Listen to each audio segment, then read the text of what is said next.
Imagine not only the first 455, but the first ever TAS tie happens. The 9th attempt. Rainbow. Will it happen, Snuggle guys? Beast. Cosmic, please, bro.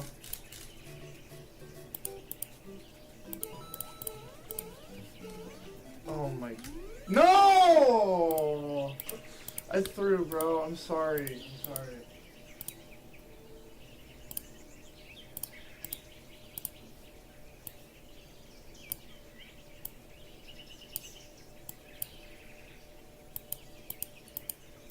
Just like middle right here.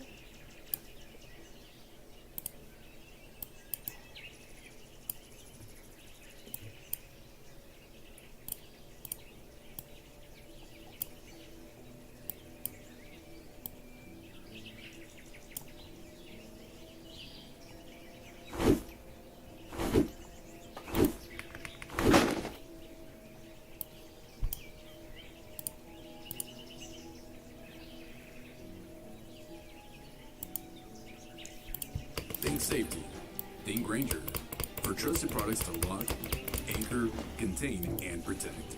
Grainger. I was walking through a Costco when I saw this giant bag of peeled garlic sitting in the refrigeration section. I don't know who they're expecting to buy this, maybe a vampire hunter or an Italian grandmother, but apparently today it was me. The problem is that garlic does not last forever, and once you've got 5 pounds of it staring back at you in the fridge, you've officially committed. Ghostly There's Dragon. no turning back now. So instead of letting any of this go to waste, we're turning this ridiculous purchase into everything I can think of that makes garlic worth keeping around. Every clove must be used. Ghostly Oh my Dragon. gosh, guys, look at the size of this thing. It's almost as big as my head, right? Ghostly Dragon. Who said yeah? Upon opening this, the only thing I could think about is how many bulbs of garlic this actually is. We can actually find that out. Alexa, how much does one bulb of garlic weigh? A typical kitchen bowl of whole garlic cloves weighs about 100 to 150 grams, depending on How much does one bulb of garlic weigh? a garlic bulb usually weighs between 30 and 60 grams, about 1.1 to 2.1 ounces. Are you cooking with garlic? Am I cooking with it? I'm about to become it.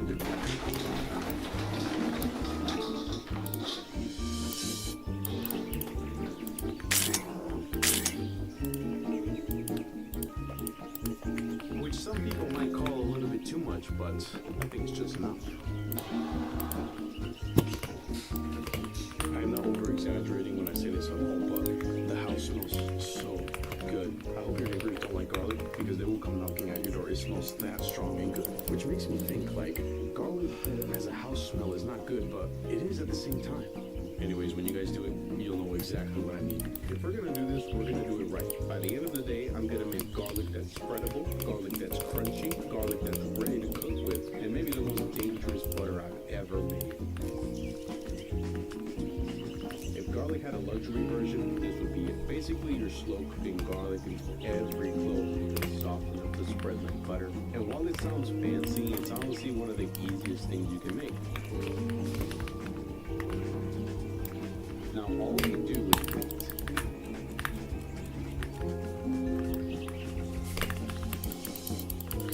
Look at that. Now, this isn't mashed potatoes. It turns creamy, it turns mellow, buttery. And now I understand why restaurants charge $12 for a freaking toast. I am literally consuming like 20 cloves of garlic. Look at my face. Does it look like I care about my gastrointestinal health? After you make this, you won't do it. Because we cook the garlic for such a long time at such a low temperature, it almost neutralizes that bitter, strong garlic flavor that's unpleasant and makes it really pleasant. Thank you, God, for blessing the earth with garlic. And you don't get that weird aftertaste normal garlic gives you. This has a nice finish. It almost goes down so smooth. If we were to make just the garlic confit, it would make buying this whole bag worth it. Except we barely made a dent in it though. Next up, crispy garlic. This is the kind of thing that makes people ask why your food tastes better than theirs. It's not personal, it's just the truth, okay? Now, each garlic clove comes with a little booty at the top right there.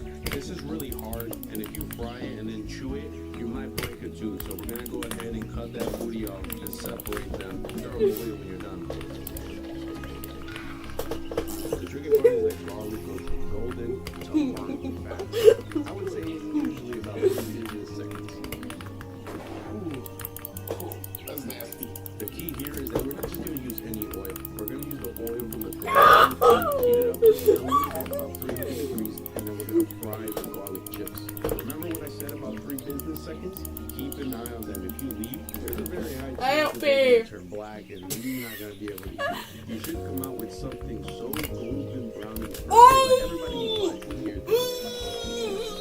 You can pretty much use this on soup, pasta, next to your favorite meat, or honestly, they're just so good you can eat them like they're chips.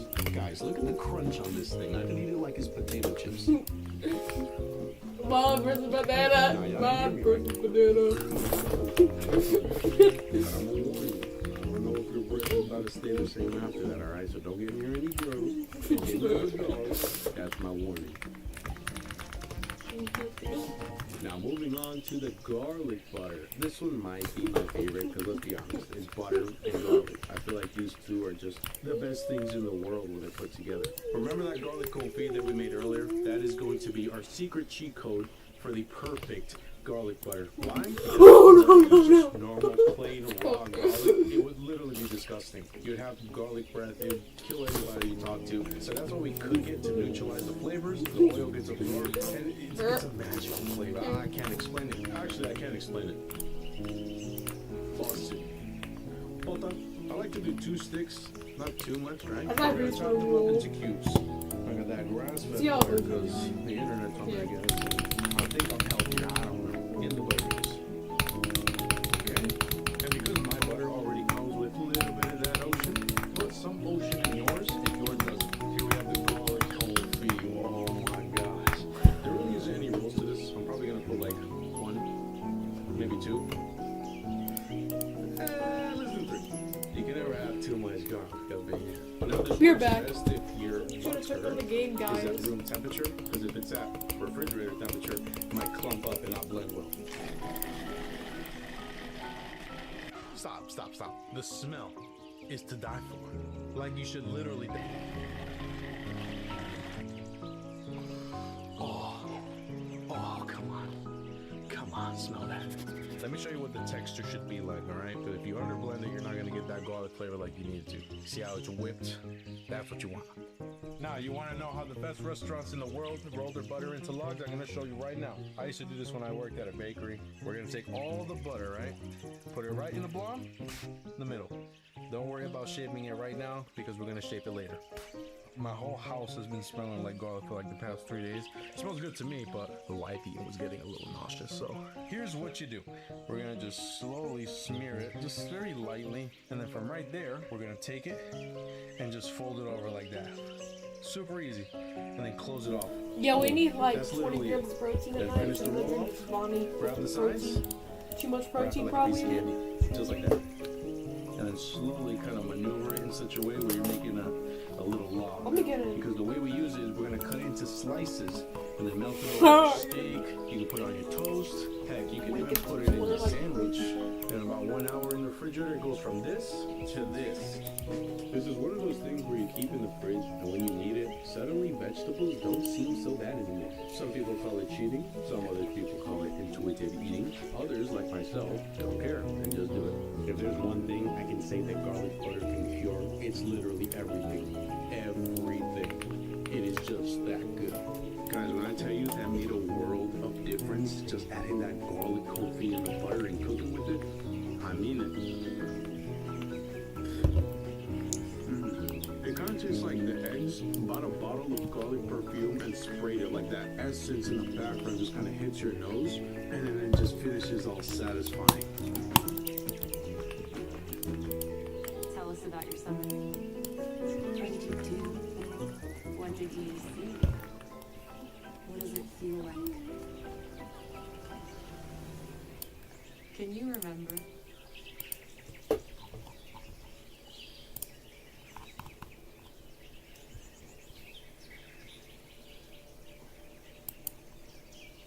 Okay, Okay, there's still enough garlic here to season every dinner I make for the next year, so let's get started. We're now gonna go to one of my favorite hacks of all time for cooking and time saving, and it's garlic cubes. Once I discovered this, it literally changed my life and the way I cook in the kitchen. Because we don't have that much time, right? So we try to find little ways to make efficiency happen even more. And now the remainder of our garlic.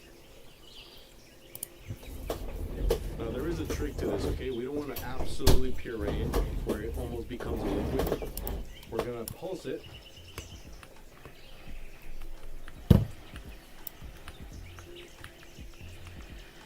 Until we get almost like a small dice. You see that? You can make these cuts yourself, but the blender does it for you.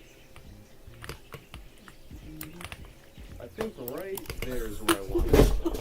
Oh, and that smell. Ooh. Ooh. Smell that. Now we're gonna get some plastic bags, some box if you have it, and we're gonna put the garlic inside of each bag. All right, so boom, take all the air out, and flatten it out nicely like that. You see, if it were up to me, I would take this whole entire block and cook with that. But we're gonna divide them and make it sections with it. Now with the back part of the knife, it's gonna slowly cut 1 by 1 inch cubes. You're not actually cutting the bag. You're just kind of making segments across just to kind of get a guideline. This is about 1 tablespoon per cube right there. Perfect. If you need 1 tablespoon, 2 tablespoons, it's gonna be super easy. Now into the freezer it goes. This might be the smartest thing that we make today, and instead of chopping garlic every single time that I cook, I'm letting today's laziness solve tomorrow's problem. 1 cube, straight into the pan, done. Now you don't have to keep chopping up garlic every single time that you cook, wasting so much time, and you get equally as good quality garlic in every single one of the dishes that you would have ended up making it with. Look at you making it all the way to the end of the video. Let me, hold up. Stay over there, yo. Anyways, I'm trying to make sure that everybody that's watching right now up their kitchen game. You know what I'm saying? Because not a lot of you guys grew up cooking or had parents that made, food and stuff. So if you don't have that, let me be your internet poppy, alright? Since you're here, like, subscribe, and get ready for the video. It's a surprise. Whoever can guess it, I don't know, I'll give a little prize to, alright? Bye.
problem with Mario Kart World. This issue has nothing to do with the driving, course design, or even intermission sections. My problem is this. When you try to drive backwards in time trials, Lakitu picks you up. Now, this is annoying for a multitude of reasons, but the primary one for me is because it kills my favorite challenge from Mario Kart 8 Deluxe, trying to beat entire courses backwards. This was incredibly fun. I loved finding creative ways of getting past obstacles, and attempts at beating courses in this way led to the discovery of a lot of the major glitches in 8 Deluxe. However, with these Lakitu changes, doing this in Mario Kart World was simply not possible. But the thing is, that's not entirely true. You see, when the game checks to determine if you're beating the course backwards, it doesn't actually care about which direction you're going. All that the game looks at is whether you're facing forwards or not. And the pickup doesn't happen immediately. There's a few seconds of grace period beforehand, and this can be reset by simply turning around enough that Lakitu goes away. So if you repeat this process over and over again, it's actually completely possible to move the wrong way without Lakitu bothering you at all. So then, this begs the question, with these limitations, how many courses can you complete backwards? Well, a lot of tracks in this game, like Mario Bros. Circuit, are essentially one continuous path without any obstacles. All of the tracks that are structured like this can be beaten fairly easily, but the remaining 17 are a bit more difficult. I decided to try to complete these in the order that they appear in Grand Prix, so first up was Crown City. Now, there's a pretty glaring issue with beating this one backwards. Unlike a typical track where you complete 3 laps that all lead back into each other, Crown City's laps are simply segments cut out of one big path, which means that it's not possible to beat this one backwards by simply reversing from the starting line. My solution to this is to simply beat the course like normal and then start going backwards from the end. For Crown City, the first half of lap 3 is fairly simple, but then we get to this stretch of highway. To continue from here, we somehow have to make it all the way up to this glider panel at the top of the building. I figured that I would try just driving out of bounds under it in the hopes that Lakitu would put me up on the platform when I respawned. However, upon trying this, I was dropped off in the middle of the gliding section rather than before it. I tried circling around while in the glider, but I just couldn't quite turn sharp enough to make this work. I also attempted to wall ride to get higher when approaching it, but it was pretty clear that this wasn't going to work. So with no ideas left for getting past this, I decided to move on to DK Spaceport. Like Crown City, this course is a section track, so after making it all the way through, I turned around and began. At the end of this straightaway, there's a gap that we need to cross to make it up to the ramp on the other side. Luckily, the Lakitu respawns in this section are very generous, so with a large jump, I was able to get dropped off at the top. For the next few straightaway sections, it was just basic driving, before we arrive at another gap that can be solved in exactly the same way as the first. For the next barrier, I didn't even notice it at first, because what looks like a continuation of the road is actually out of bounds, with the correct path being this ramp above. Conveniently, all you have to do to make it up to the top is just drive along the bottom road and Lakitu will bring you up after you've gone far enough. From there, all that's left is the gap in the first segment, which strangely has a glider panel that's facing backwards. This allows us to easily clear the gap and finish the rest of the course. Next was Shy Guy Bazaar.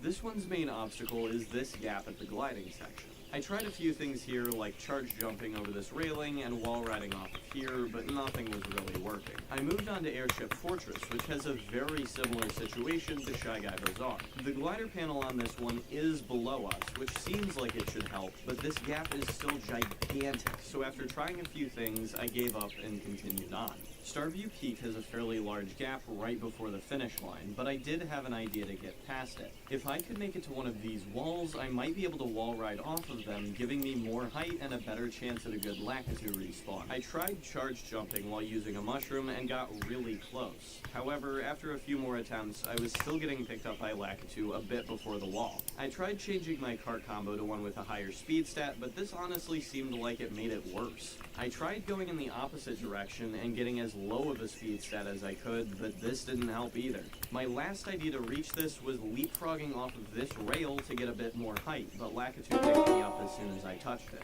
So for the 4th time in a row, a gliding section had stopped me from beating the track. Luckily, Sky High Sunday was up next, and its gliding section seemed a lot more possible to get past than the others. But first, we have to beat the rest of the track backwards. The first obstacle we arrive at is this raised road after the bumpy section. This looks impossible to get up to, but luckily we can simply drive into the tunnel below to get picked up by Lakitu and dropped off on top. After this, we have yet another raised section. The part we're on here extends far enough to the right to allow me to wall ride off of the ice and jump up on top. I did fall off here, but luckily we're far enough back that Lakitu dropped me off in the right place. Immediately after this, there's a slightly raised gap that we have to get across. It's small enough that I thought a charge jump might work here, but I wasn't able to get high enough and Lakitu dropped me back off where I was before. I tried jumping to the side of it with the exact same result. I needed some way to get more distance, but then I had an idea. What if I fell off the blue part into a wall ride and then tricked off of it to launch myself far enough? I got lined up at an angle where Lakitu somehow wasn't mad at me for trying to go backwards and tried it. I wasn't able to make it onto the platform, but I got far enough that Lakitu dropped me off in a good spot. Next up, there's a large gap that you usually glide through, but luckily there are walls in this section, so I was able to wall ride off of the pink one to make it to the platform in the middle. And from there, we have a boost panel facing backwards, which makes it easy to do yet another wall ride before getting dropped off on the top road. For this next jump, I wasn't able to get Lakitu to pick me up when I fell in front of it, but jumping around worked. And then I reached the course's major gliding section. There were a few different ways that I could approach this, but I decided to go with the simplest first and went up the rail before running out of time halfway and getting picked up. Lakitu dropped me off in midair, but there were some drivable places in front of me that I thought might be reachable from this point, so I decided to rewind back to the spot where Lakitu picked me up and try to make it over to here. While I rewinded, I held my control stick to the right and held down on the hot button in the hopes that it would allow me to glider trick as soon as possible. But when I got back to the respawn point, something strange happened.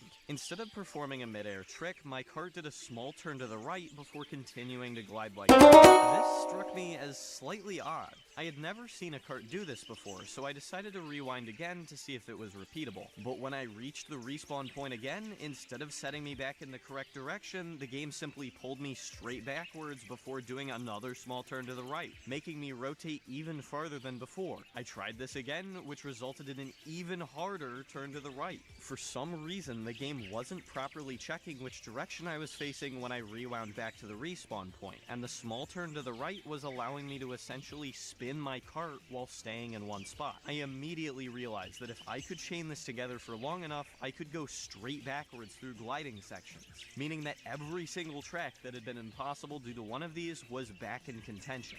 I was able to finish Sky High Sunday by using this rail, and then went back to give Crown City one more try. I made it back to the gliding section and got picked up by Lakitu. I started doing the turning trick and slowly turned around. It wasn't fully consistent. Sometimes the game would just randomly pull me back toward the forward-facing position, but I was able to gradually get myself turned mostly around, and when I was happy with my direction, I stopped using the turning trick and just glided straight backwards. And after respawning, I was dropped off before the glider panel.